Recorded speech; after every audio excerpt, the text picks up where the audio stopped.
علی النبی یا ایہا الذین آمنوا صلوا علیہ وسلموا تسلیما اللہم صلی علی سیدنا و مولانا محمد معدن الجود والکرم وآلہ وصحبہ وبارک وسلم۔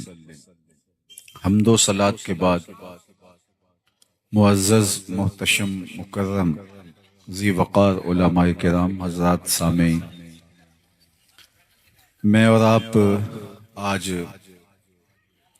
اپنے آقا و مولا حضور ختمی المرتبت صلی اللہ علیہ وآلہ وسلم کے حضور اپنی عقیدتوں، محبتوں اور نیازمندیوں کا خراج پیش کرنے کے لیے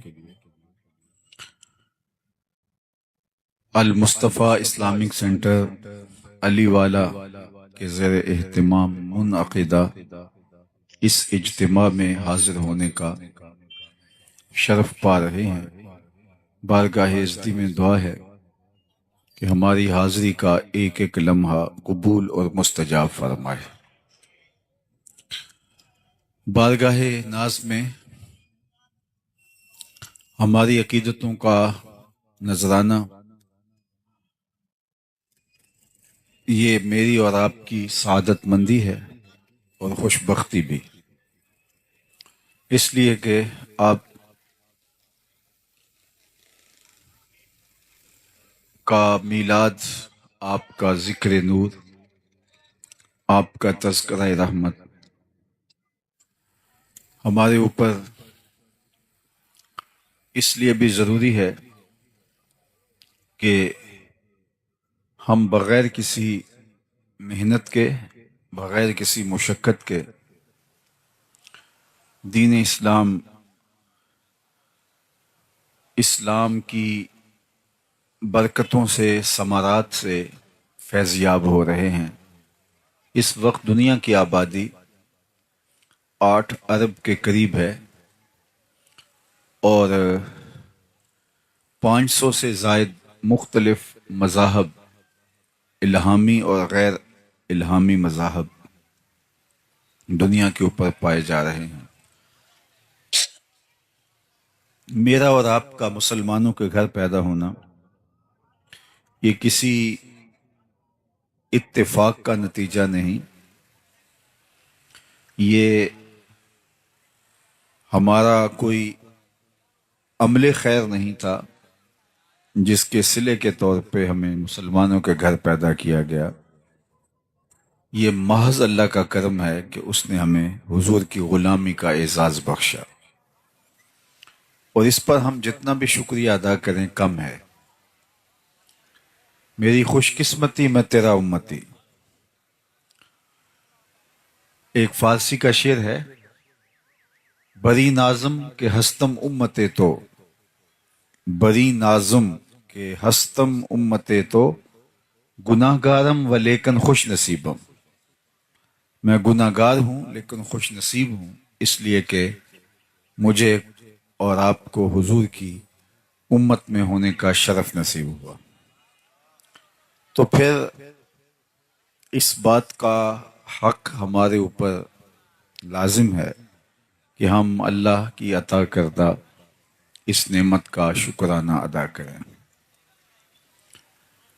میں آپ کو سب سے پہلے ایک مجلس میں لیے چلتا ہوں جس کو منعقد ہونے کے لیے مسجد نبوی کا پاکیزہ ماحول میسر آیا، اور ہم تو عرض گزار ہوتے ہیں ہمارے گھر بھی ہو جائے چراغاں یا رسول اللہ، لیکن وہاں عملاً چراغاں ہوا اور حضور بنفس نفیس تشریف فرما ہوئے۔ مجلس کے شرکاء اصحاب پیمبر تھے اور حضور کے ذکر کی دل آویز مجلس نور برپا تھی۔ اللہ کے محبوب علیہ السلام حجرہ انور سے نکلے اور صحابہ کی مجلس میں تشریف فرما ہوئے۔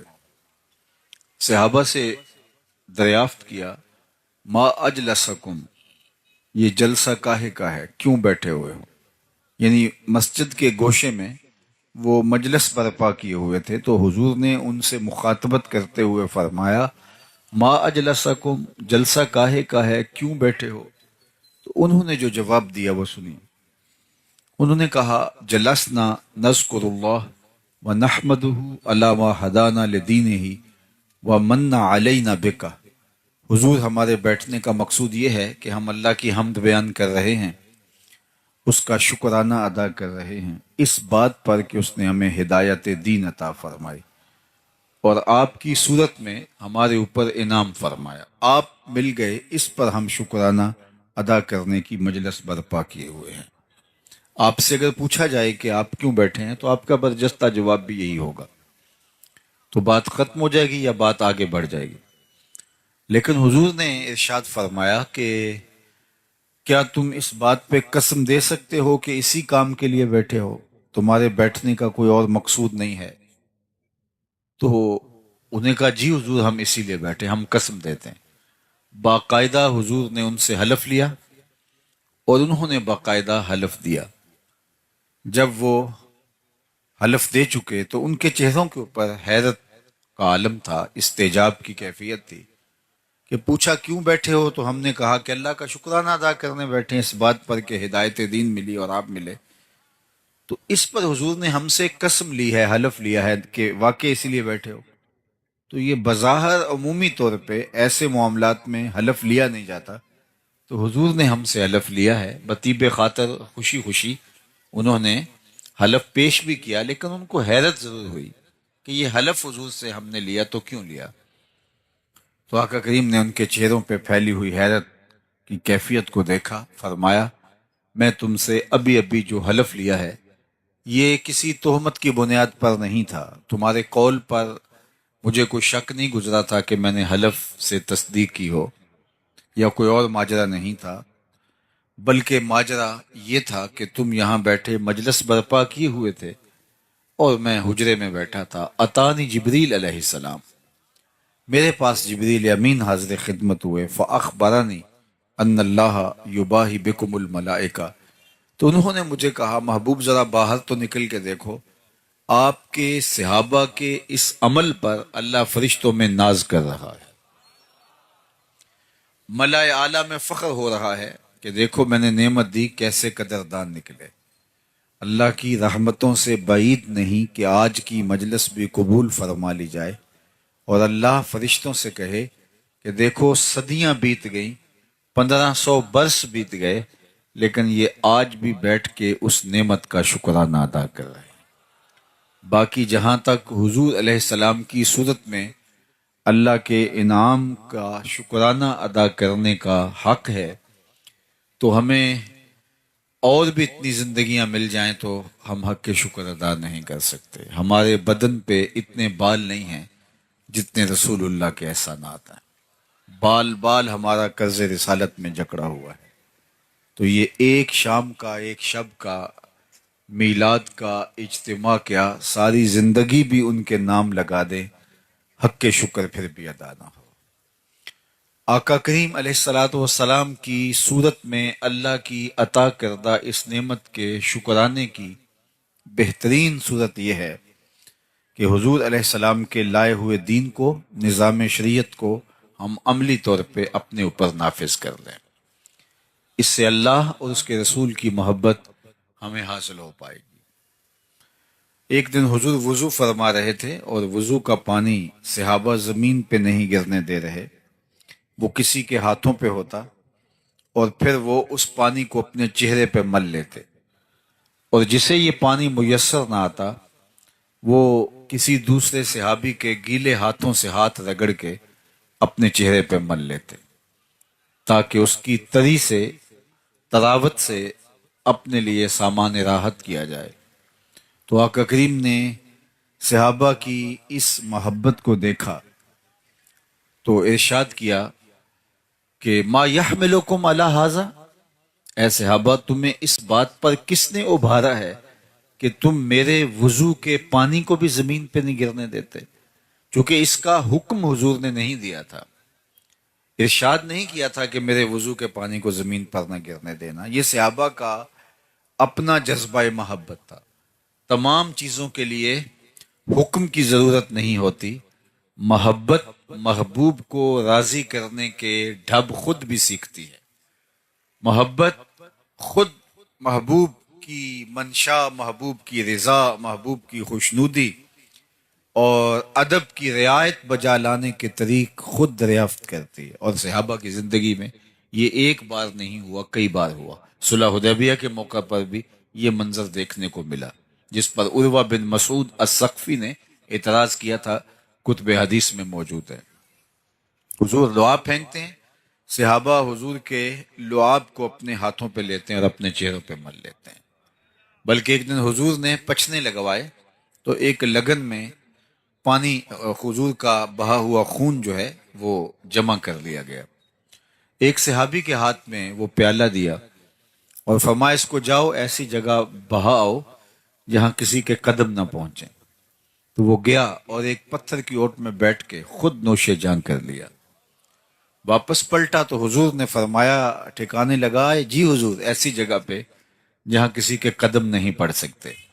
تو حضور مسکرائے اور فرمایا، لعلک شربت، شاید تم نے پی لیا ہے۔ قال نعم، جی حضور، میں نے سمجھا ایسا مشروب کہاں ملے گا، میرے خون میں حضور کا خون شامل ہو جائے تو اور کیا چاہیے۔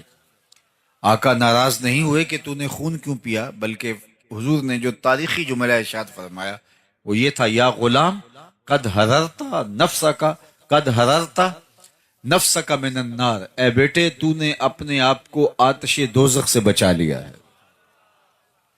تو صحابہ نہ حضور کے وضو کا پانی زمین پہ گرنے دیں، نہ حضور کا لعاب رحمت زمین پہ گرنے دیں۔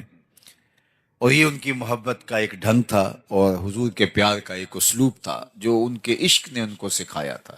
ان کی محبت نے ان کو یہ درس دیا تھا کہ محبوب کے اعضائے نور کی اترن کو بھی زمین پہ نہ جانے دیا جائے، اس کو بھی اپنے چہروں پہ ملا جائے۔ کائنات میں کسی نے صحابہ جیسا کوئی عاشق نہیں دیکھا ہوگا، لیکن میں آپ کو بتاؤں کہ عشق کی فراوانی، عشق کا زور حسن کی فراوانی کی وجہ سے ہوتا ہے۔ جتنا حسن فراواں ہو اتنا عشق زور آور ہوتا ہے۔ تو کائنات میں اگر صحابہ جیسا کوئی عاشق نہیں ملتا تو حضور جیسا سونا بھی زمانے میں کوئی نہیں ہے۔ لکھاں آئے لوک زمانے تے محبوب خدا جیا کوئی نہیں، لکھاں سونے بن بن بیندے نے اودی خاک پا جیا کوئی نہیں۔ حضرت ابو ہریرہ تو بولے، کل قمر لیلۃ البدر لم ارا قبلہ ولا بعدہ مثلہ۔ کیا پوچھتے ہو، حضور 14ویں رات کے چمکتے ہوئے چاند کی طرح تھے۔ پھر کہا نہیں نہیں نہیں، حضور جیسا نہ پہلے دیکھا نہ بعد میں دیکھا۔ حضرت حسان بن ثابت بولے، کیسے دیکھتے، کسی ماں نے جنم دیا ہوتا تو دیکھتے۔ خدا نے وہ سچائی پن چھڑیا جدے وچ محمد نو ٹالیا سی۔ حسینہ جمیلاں دا منہ موڑ دیتا، محمد بنا کے قلم توڑ دیتا۔ وہ پیکر تراشا، وہ حسن دیا، وہ جمال بخشا، وہ خوبصورتی دی۔ اللہ اکبر کہ حسن ختم ہے۔ کسی نے کہا تھا کہ حسن جدا پانی پرے عشق بھی غلامی کرے، حسن ادا پانی پرے عشق بھی غلامی کرے، چن سینہ چیر دیوے جدوں اشارہ کرے، جڑا اونوں ویکھے پھرے دل نو سنبھالدا، لب کے لے آواں کتھوں سونا تیرے نال۔ وہ جمال دیا، وہ خوبصورتی دی۔ آپ نے محبت کی لوک داستانیں سنی ہوں گی، لیکن کبھی آپ نے یہ نہیں سنا ہوگا کہ کسی محب نے محبوب کے لعاب کو اپنے ہاتھوں پہ لیا ہو اور اپنے چہرے پہ ملا ہو۔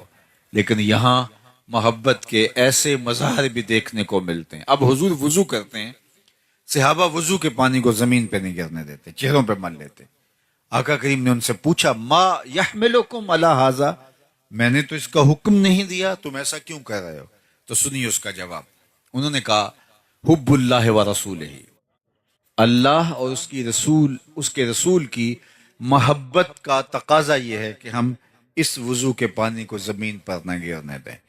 تو اللہ کے محبوب نے ان کی تردید نہیں کی، ان کو اس کام سے روکا نہیں، ان کو اس کام سے منع نہیں کیا، بلکہ اللہ کے محبوب کی دور اندیش نگاہ آنے والے حالات کا ملاحظہ فرما رہی تھی کہ آنے والے لوگ کہیں محبت کے ان مظاہر پر ہی موقوف نہ رہیں اور باقی دین ان کی نظروں سے اوجل نہ ہو جائے اور ترک نہ کر بیٹھیں۔ تو آقا کریم نے صحابہ سے مخاطبت کرتے ہوئے فرمایا، صحابہ تمہارا یہ عمل اس لیے ہے کہ اللہ اور اس کے رسول کی محبت. تو سنو، جو اللہ اور اس کے رسول کی محبت چاہتا ہے اور یہ چاہتا ہے کہ اللہ اور اس کا رسول اس سے محبت کرے اور وہ اللہ اور اس کے رسول سے محبت کرے، تو اس کا یہ کام اپنی جگہ پہ اس کو 3 کام کرنے چاہیے. سب سے پہلی بات، جب بولے سچ بولے. اس کے زندگی میں کبھی جھوٹ نہیں بولنا چاہیے.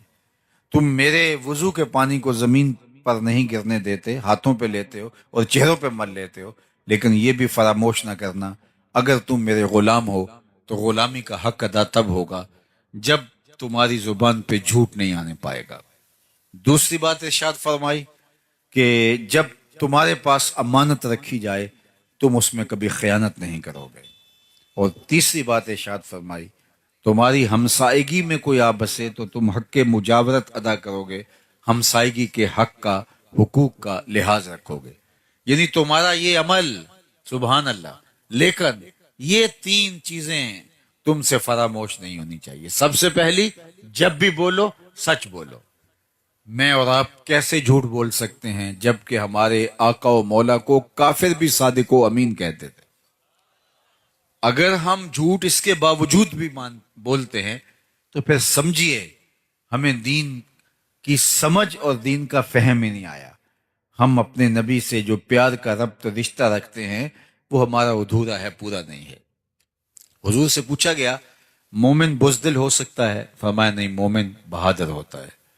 لیکن فرمایا ہو سکتا ہے کبھی بزدلی بھی کر جائے، آخر بشر ہی تو ہے. پھر پوچھا گیا مومن بخیل ہو سکتا ہے؟ کہا نہیں، مومن سخی ہوتا ہے، لیکن ہو سکتا ہے کبھی وہ بخل بھی کر جائے، بشر ہی تو ہے. تیسرا سوال حضور سے پوچھا گیا مومن جھوٹ بول سکتا ہے؟ فرمایا جھوٹا نہیں ہو سکتا. یہ طے ہے کہ مومن ہو اور جھوٹا ہو یہ نہیں ہو سکتا. تو سچ بول کے آپ تکلیف بھی اٹھا لیں، سچ بول کے اس کی کوئی آپ کو قیمت بھی دینی پڑے، سچ بول کے آپ نقصان بھی اٹھا لیں، لیکن آپ کے دل کو قرار نصیب ہوگا. جھوٹ بول کے کوئی فائدہ لے لیں، جھوٹ بول کے کسی کو دھوکہ دے دیں، جھوٹ بول کے پیسہ کما لیں، لیکن آپ کے دل کی بے قراری ختم نہیں ہوگی. الصدق طمانینہ والکذب ریبہ. فرمایا صدق طمانیت قلب کا سبب ہے اور جھوٹ جو ہے وہ آپ کو بے چین رکھے گا. اس لیے میری اور آپ کی زندگی میں اگر سچ اتر آتا ہے تو مطمئن زندگی ہمیں نصیب ہو جاتی ہے، اور سچ سے باقی راستے کھلتے ہیں. انسان جب سچ بولنا شروع ہو جاتا ہے تو روحانیت کی دیگر راہیں کھلتی ہیں، خیر کی توفیقات ملتی ہیں، اچھائی کے راستے کشادہ ہوتے ہیں، نیکی کی توفیقات ملتی ہیں. انسان اعمال صالحہ کا نور پاتا ہے، لیکن اگر وہ جھوٹ بولنا شروع کر دیتا ہے تو اس کی ساری محنتیں ضیاع اور نقصان کا سبب اور ذریعہ بن جاتے ہیں. اس لیے ہمیں اپنی زندگی میں کبھی بھی جھوٹ کو داخل نہیں ہونے دینا چاہیے، چاہے سچ بول کر ہمیں کتنا ہی نقصان کیوں نہ اٹھانا پڑے اور جھوٹ کا کتنا ہی فائدہ کیوں نہ ہو، ہمیں اس فائدے پر نظر نہیں رکھنی چاہیے. ہمیں ہمیشہ سچ کو شعار بنانا چاہیے. ایک حدیث پاک میں آتا ہے کہ جب کوئی شخص جھوٹ بولتا ہے تو اس کے منہ سے بدبو نکلتی ہے. عام لوگ تو اس کو محسوس نہیں کر پاتے، لیکن اللہ کے نورانی حساس رحمت والے فرشتے اس منہ سے نکلنے والی اسمیل کو محسوس کرتے ہیں اور 1 میل پیچھے ہٹ جاتے ہیں. جو فرشتے ہمارے گھروں میں ہمارے حصے کی رحمتیں دینے کے لیے آ رہے ہوتے ہیں، رحمت کی ڈلیوری ہمیں دینے آ رہے ہوتے ہیں، تو وہ جھوٹ کی وجہ سے 1 میل پیچھے ہٹ جاتے ہیں. اور مجھے بتاؤ، جس گھر میں باپ بھی جھوٹ بولے، ماں بھی جھوٹ بولے، بہنیں بھی جھوٹ بولیں، بچے بھی جھوٹ بولیں، بہویں بھی جھوٹ بولیں، صبح دوپہر شام جھوٹ ہی جھوٹ ہو، تو اس گھر سے تو بدبو کے ببوکے اٹھ رہے ہوں گے. فرشتے کئی میل باہر وہ خیر کے برکت کے پارسل لیے ہمارے حصے کے شہر سے باہر کھڑے ہوں گے کہ آگے جا کیسے پائیں، آگے تو عفونت پھیلی ہوئی ہے بدبو کی وجہ سے. اب ہوا کیا کہ ہمارے حصے کی جو رحمت فرشتوں نے لے کے آنی تھی وہ بدبو کی وجہ سے فرشتے آگے آ نہیں پا رہے، اور ہم کو اتنا موقع ان کو نہیں دے رہے کہ ماحول میں پاکیزگی آ جائے اور وہ اندر آ جائیں. ہم ابھی پہلی بدبو ختم نہیں ہونے پاتی کہ پھر جھوٹ بول کے نیا تعفن پھیلا دیتے ہیں، اور اب گھر کے اندر بے برکتی، نحوست. اب ہم بھاگے عاملوں کے پاس تو عامل تو بیٹھا ہی ٹھیا لگا کہ اسی کام کے لیے ہے۔ وہ اگر کہے گا میاں تمہارے گھر میں جھوٹ ہے، اس وجہ سے بے برکتی ہے، تمہارے گھر میں مصلی نہیں بچتا، اس کی وجہ سے بے برکتی ہے، تمہارے گھر میں قرآن نہیں کھلتا، اس کی وجہ سے بے برکتی ہے، وہ کیوں بتائے گا؟ وہ تو کہے گا تم وقت پہ آگے ہو، اگر تم 2 گھنٹے بھی لیٹ ہو جاتے تو یہ تعویذ چل جانے تھے۔ اب اتنے منگل، اتنے اتوار، اتنے بدھ، اتنی جمعرات آپ کو میرے پاس آنا پڑے گا۔ اور میں نے دیکھا کیا شریف شریف لوگ اور انتہائی اچھے خاندانوں کی خواتین بھی جا کے ایسے مکرو لوگوں کے پاس کھڑے ہوتے ہیں، بیٹھے ہوتے ہیں، جنہیں بیچاروں کو وضو کا طریقہ بھی نہیں آتا، اور یہ اپنے درد کا مداوع اس سے ڈھونڈ رہے ہوتے ہیں جو خود مریض ہے، جو خود جھوٹ کے اوپر جس کے کاروبار کی بنیاد ہے۔ تو ہم کبھی بھی سکون نہیں پا سکتے اگر ہماری زندگیوں کے اندر سچائی داخل نہیں ہوتی۔ میلاد النبی صلی اللہ علیہ وآلہ وسلم کی اس عالی شان مجلس رحمت میں آنے والوں، عزم کر کے جاؤ کہ زندگی جھوٹ سے نہیں سچ سے عبارت ہوگی۔ دیکھنا آپ کے دل کو اس کی تسکین کتنی نصیب ہوتی، اس کا قرار جو باطن کو نصیب ہوتا ہے، وہ کیا آپ کے لیے راحت جاں کا سبب و ذریعہ ہوتا ہے۔ تو سچائی کے ساتھ جڑنا سب سے پہلی بات اللہ کے محبوب نے ارشاد فرمائی۔ پھر دوسری بات ارشاد فرمائی کہ امانت میں خیانت نہیں کرو گے۔ اگر تم یہ چاہتے ہو کہ اللہ اس کے رسول سے محبت کرو اور اللہ اور اس کا رسول تم سے محبت کرے تو کبھی خیانت نہیں کرو گے امانت کے اندر جو تمہارے پاس رکھی گئی۔ اور ہم تو قرض لے لیں تو دعا مانگ رہے ہوتے ہیں کہ جس سے قرضہ لیا وہ فوت ہی ہو جائے، اور قرضہ واپس لینے کے لیے اس کو دلیلیں دینی پڑتی ہیں کہ میاں مجھے ضرورت پڑ گئی ہے، اس لیے تجھ سے مانگ رہا ہوں، اور وہ پھر فون بھی نہیں اٹھا رہا ہوتا، حالانکہ اس نے قرض لیا ہوتا ہے، اس کے اوپر لازم ہے اس کو لٹائے۔ لیکن ہم لوگوں سے لیا ہوا قرضہ ہڑپ کر جاتے ہیں، لوگوں کی جائیدادوں پہ قبضہ کر جاتے ہیں، لوگوں کی زمینوں پہ قبضہ کر جاتے ہیں، دیوار رکھتے ہوئے ہمسائے کا کہ 2 انچ دبا لینا فن سمجھتے ہیں، جبکہ کسی نے ایک بالشت برابر کسی کی زمین ہتھیائی، یعنی ایک بالشت کے برابر یہ کتنی ہوتی ہے، اتنی کسی کی زمین ہتھیا لی، کل قیامت کے دن 7 زمینوں کا توق بنا کے اس کے گلے میں ڈال دیا جائے گا۔ آج ہم اگر کسی سے خیانت کرتے ہیں، کسی کا مال دبا لیتے ہیں، کسی کی امانت ہڑپ کر جاتے ہیں، تو آج وہ سول کورٹ میں چلا جاتا ہے، سیشن کورٹ میں چلا جاتا ہے، ہائی کورٹ میں چلا جاتا ہے، سپریم کورٹ میں چلا جاتا ہے، سنوائی نہیں ہوتی مظلوم کی، اور وہ طاقتور ہے، پیسے دے کے، مال دے کے، وہ رشوت دے کے، اثر و سلوک کے ذریعے سے، سفارش کے ذریعے سے جیت جاتا ہے۔ تو کیا کام ختم ہو جائے گا؟ نہیں، اللہ نے ایک عدالت رکھی ہوئی ہے جو سب سے آخر میں لگے گی، وہاں ایک ایک چیز کا فیصلہ ہونا ہے، وہاں ترازو کے دونوں پلڑے صحیح صحیح تولتے ہیں، وہاں کسی کی سفارش نہیں چلتی، اور نہ ہی کوئی مکر و فریب سے، دجل و تلبیس سے، تگڑا وکیل کر کے اس کے ذریعے سے جو ہے وہ دھوکہ کر سکتا ہے، وہ دن آنے والا ہے۔ اور اس وقت سکہ رائج الوقت کیا ہوگا؟ آج تو کسی کا کوئی ہم حق مار لیں تو پیسے دے کے جان چھڑا لیتے ہیں، قیامت کے دن تو پیسہ کسی کے پاس نہیں ہوگا، سارے پیسے یہاں چھوڑ جائیں گے، قیامت کے دن ساری زمینیں دولتیں یہاں چھوڑ جائیں گے، خزانے مال مویشی سب یہاں چھوڑ جائیں گے، وہاں تو کچھ بھی نہیں ہوگا ہمارے ہاتھ میں۔ کیا ہوگا؟ وہاں سکہ رائج الوقت اعمال ہوں گے۔ اگر کسی نے کسی کا حق غصب کیا ہوگا تو اس کے بدلے کے اندر چھٹنے کے لیے اس کو اپنے عمل دینے پڑیں گے، اور اگر عمل دے کے بھی جان نہ چھوٹتی ہوئی تو اس کے گناہ لینے پڑیں گے۔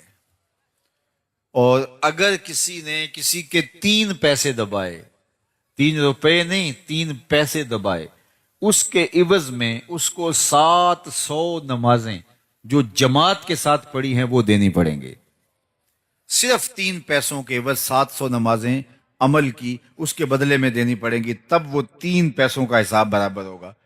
اور جو لاکھوں دبا چکا ہے، میں تو حساب کر رہا تھا ایک دن کہ اگر 2-3 ہزار روپے بھی اگر کسی نے دبا لیے تو ساری زندگی کے عمل، نمازیں، حج، عمرے سب کچھ چلا جائے گا۔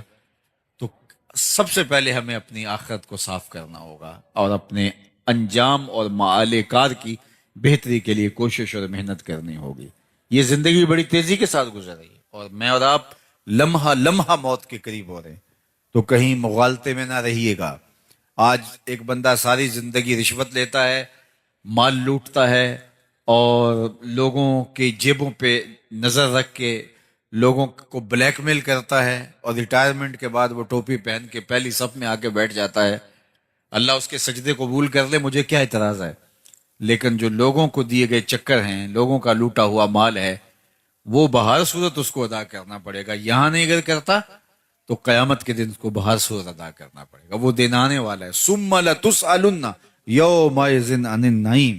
اس دن ایک ایک نعمت کے بارے میں پوچھا جائے گا، اور ایک ایک چیز کا سوال ہوگا۔ تو قبل اس سے کہ وہ وقت آئے، کوئی حجت باقی نہ رہے، مجھے اور آپ کو اپنے اعمال کی جواب دہی کے لیے تیار ہونا چاہیے۔ دیکھو، امانتوں کو واپس کرنا، اور وہ کوئی ٹھوس چیز ہو، پیسے ہوں، مال ہو، مویشی ہوں، وہ تو بڑی بات ہے۔ ہمارا دین تو اتنا حساس ہے کہ اگر تم سے کوئی بات کر رہا ہو اور بات کرتے کرتے وہ دائیں بائیں دیکھے، تو فرمایا گیا کہ یہ بات تمہارے اوپر لازم ہے کہ امانت ہے، اس کو تم کسی کے آگے بیان نہیں کرو گے، اس لیے کہ بات کرتے ہوئے اس نے دائیں بائیں دیکھا تھا، اس لیے وہ چاہ رہا تھا کہ میری بات کسی تک نہ پہنچے۔ اب تمہارے سینے میں امانت بن کے ساری زندگی رہنی چاہیے۔ تو جو دین اتنا حساس ہے کہ باتوں کی امانتوں کے اندر بھی خیانت نہ ہو، تو کوئی کسی کا مال ہتھیا لے اور خیانت کرے تو ہمارا دین کیسے اس کو گوارا کر سکتا ہے؟ اور آخری بات جو اللہ کے محبوب نے ارشاد فرمائی وہ یہ تھی کہ تمہاری ہمسائیگی میں کوئی آ بسے تو حق مجاورت ادا کرو گے، ہمسایوں کے حق ادا کرو گے۔ ہمسائے کے حقوق کے بارے میں فرمایا کہ مجھے اس قدر تاکید کی گئی، اللہ کے پیارے محبوب صلی اللہ علیہ وآلہ وسلم ارشاد فرماتے ہیں، مجھے ہمسایوں کے حقوق کے حوالے سے اس قدر تاکید کی گئی کہ مجھے لگا کہیں وراثت میں حقدار نہ ٹھہرا دیا جائے، اس قدر تاکیدات فرمائی گئی۔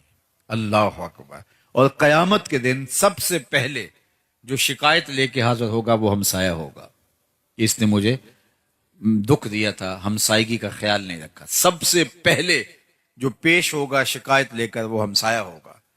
تو یہ مجھے اور آپ کو دیکھنا چاہیے، اور یہ بات ذہن میں رکھیے گا، ہمسایہ وہ نہیں ہے جس کا دروازہ آپ کے دروازے کے سامنے ہے، جس کی دیوار آپ کی دیوار کے ساتھ لگتی ہے، صرف وہی ہمسایہ نہیں، 40 گھروں تک ہمسائیگی ہوتی ہے۔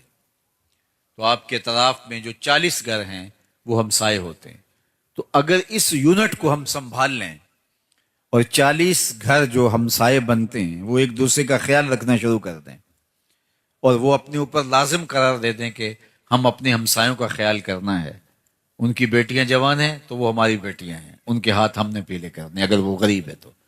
بچے بڑے ہو رہے ہیں اور وہ تعلیم پانے کی اہلیت نہیں رکھتے، مالی اسباب ایسے نہیں ہیں، تو ہمسایوں کی ذمہ داری ہے کہ وہ ان کی تعلیم کا بندوبست کرے۔ اگر اس یونٹ کو ہم سنبھال جائیں تو میں سمجھتا ہوں کہ یہ یونٹ ایسا ہے جو معاشرہ کھڑا کر دے۔ اور 2-3 جو ہمسائیگی کے دائرے ہیں یہ مل کر ایک مسجد کا نظام بنتا ہے۔ 100-125 لوگوں کے گھروں کے اندر ایک مسجد ہوتی ہے، اور مسجد کی انجمن ساری نظر مولوی صاحب کے اوپر رکھنے کی بجائے محلے کے غریبوں پر، لاچاروں پر، کمزوروں پر، بیوگان پر، اراملہ پر، مساکین پر، یتامہ پر، کمزوروں پر رکھیں، اور وہ مل جل کر کے اس محلے کو ایک دوسرے کے لیے ہمدردی ایثار کے جذبوں سے بھر دیں، تو ایک صالح اور پاکیزہ معاشرہ ترتیب پائے گی۔ لیکن میں اور آپ اپنی زندگیوں میں اگر غور و فکر اور تدبر کریں تو ہم اپنی ذاتی زندگی جی رہے ہوتے ہیں، ہمیں اپنے ہمسایوں سے کوئی غرض نہیں ہوتی، اور جس کا عملی نتیجہ کیا ہے کہ ایک نہ صالح معاشرہ بن سکا اور نہ ہی مطمئن معاشرہ بن سکا، اور جس کا نتیجہ یہ ہے کہ بس ہم ایک خود غرض معاشرے کے ایک فرد ہیں جو ہجوم کے اندر رہ کے بھی تنہائی کا شکار ہیں۔ تو ہمیں دوبارہ اپنے آپ کو دیکھنا ہوگا، دین کو دوبارہ سمجھنے کی کوشش کرنا ہوگی، دوبارہ ریوزٹ کرنا ہوگا دین کو، کیونکہ ہم منبر و محراب سے عمومی طور پہ فضائل کے باب ہی سنتے سنانے کے عادی ہو گئے ہیں، لیکن ہمیں دوبارہ خود بھی غور کرنا ہوگا کہ ہمارے دین نے ہمیں رشتہ داروں کے حقوق دیے ہیں، ہمسایوں کے حقوق دیے ہیں، ماں باپ کے حقوق دیے ہیں، بلکہ حضور نے فرمایا راستوں میں نہ بیٹھا کرو۔ عرض کی حضور یہ تو ہمارے بیٹھنے کی جگہ ہیں۔ فرمایا پھر اس کا حق ادا کرو۔ عرض کی حضور حق الطریق کیا ہے؟ فرمایا امر بالمعروف نہی عن المنکر، اور راستے میں گری پڑی کوئی چیز اٹھانا تاکہ راستے کی رکاوٹ ختم ہو، اور اگر کوئی بھٹکا ہوا شخص ہو تو اس کو راستہ دکھانا۔ اگر تم یہ حق ادا کرنے کی اہلیت رکھتے ہو پھر تمہیں حق ہے کہ تم راستے میں بیٹھ سکو، ورنہ تم راستے کے اندر جو ہے وہ نہیں بیٹھ سکتے۔ تو آج میں اور آپ اپنی زندگی پہ ضرور غور کریں۔ یہ میلاد النبی صلی اللہ علیہ وآلہ وسلم ہمیں نئے سرے سے ایک جذبہ، ایک نئی زندگی، نیا بانک پن، دین کے ساتھ تعلق، حضور کے ساتھ محبت کے رشتے کے استحکام کا ذریعہ بن کے دوبارہ طلوع ہوتی ہے۔ تو آئیے میں اور آپ آج کے اس اجتماع کے اندر یہ عزم کر کے اٹھیں کہ آج کے بعد زندگی میں جھوٹ نہیں بولیں گے، اور یہ کوئی مشکل نہیں ہے۔ اگر انسان عزم کر لیتا ہے اللہ مدد فرماتا ہے۔ مجھے نہیں پتا اس آپ کے علاقے کی آبادی کتنی ہے، 1,00,000 نفوس ہیں، 2,00,000 نفوس ہیں، یا کم ہیں یا زیادہ ہیں، اور اس میں سے یہ چند ہزار لوگ ہیں۔ لیکن اگر یہ چند ہزار لوگ بھی عزم کر لیں کہ ہم جھوٹ نہیں بولیں گے، کل سے ہی آپ کا علاقہ بدلا بدلا دکھائی دے گا۔ ہمیں عزم کرنا ہوگا۔ لیکن اگر ہمارا کام صرف سننا ہے اور چلے جانا ہے تو یہ تو ہم مدتوں سے سنتے آئے ہیں، بڑے بڑے جلسے ہوتے ہیں، سنتے ہیں، نعرے لگاتے ہیں، واپس آ جاتے ہیں۔ تو اس سے ہم نے لیا کیا، اخذ کیا کیا، حاصل کیا کیا؟ مجھے بتائیے، آپ کسی دعوت میں جائیں اور کھانے دیکھ کے آ جائیں تو اس سے آپ کی پیاس مٹ جائے گی، بھوک مٹ جائے گی۔ آپ جب کسی کھانے کی مجلس میں جاتے ہیں تو اپنی ضرورت کے مطابق آپ حلق سے نیچے اتارتے ہیں۔ تو آپ جب اس مجلس کے اندر آئے ہیں تو پھر عمل کا حصہ لینا چاہیے۔ صحابہ حضور سے 10 آیات سیکھتے تھے، اگلی 10 پر تب عمل کرتے تھے، 10 تب سنتے تھے جب پہلی 10 پہ عمل ہو جایا کرتا تھا۔ تو مجھے بھی اور آپ کو بھی عمل کی طرف بڑھنا ہوگا، چونکہ نماز عشاء کا وقت ہوا چاہ رہا ہے اور میں اپنی گفتگو کو طوالت نہیں دینا چاہتا۔ اللہ کی بارگاہ میں آپ سارے لوگوں کی آمین کے ساتھ دعا ہے کہ اللہ تعالی ہمیں ان چیزوں پہ توفیق عمل عطا فرمائے۔ باقی بالکل آپ کے جہاں تشریف فرمائے، اس کے ساتھ المصطفیٰ اسلامک سینٹر، ہمارے عالم مرتبت مبلغ علامہ وحید مصطفی صاحب نے بہت محنتوں کے ساتھ یہ قائم کیا، اور اب یہ ضروری تعمیرات کے ساتھ منصہ شہود پہ آ گیا۔ تعلیم و تعلم کا باقاعدہ سلسلہ بھی وہاں جاری ہے، اور مزید اس کی توسیعات بھی جاری ہیں۔ تو میں آپ سے کہوں گا کہ صرف یہ ایک دن کے لیے یہاں جمع ہو کر کے اپنے جذبوں کا اظہار نہ کیجیے، بلکہ اس مرکز کے ساتھ عملی طور پہ وابستہ ہو جائیے۔ اس مرکز میں آ کے سیکھیے، اپنے بچوں کو داخل کروائیے، مالی اعانت کیجیے، اخلاقی مدد کیجیے، اور جو ہے وہ یہ مرکز اس پورے علاقے کے لیے رشد و ہدایت کا، خیر و برکت کا ضامن بن کے ابھرے۔ اللہ ہمارے عالی مرتبت محترم جناب قاری عبدالوحید صاحب کو بہتر جزا عطا فرمائے، اور ان کے رفقائے کار، ان کے دوست احباب، اراکین انجمن، اللہ ان کو بھی جزائے خیر دے کہ وہ اس مرکز کو آگے لے جانے کے لیے اپنی تمام تر صلاحیتوں کو بروئے کار لائیں۔ والسلام علیکم ورحمۃ اللہ وبرکاتہ۔ اللہم صلی علی سیدنا و مولانا محمد معدن الجود والکرم وآلہ وصحبہ وبارک وسلم۔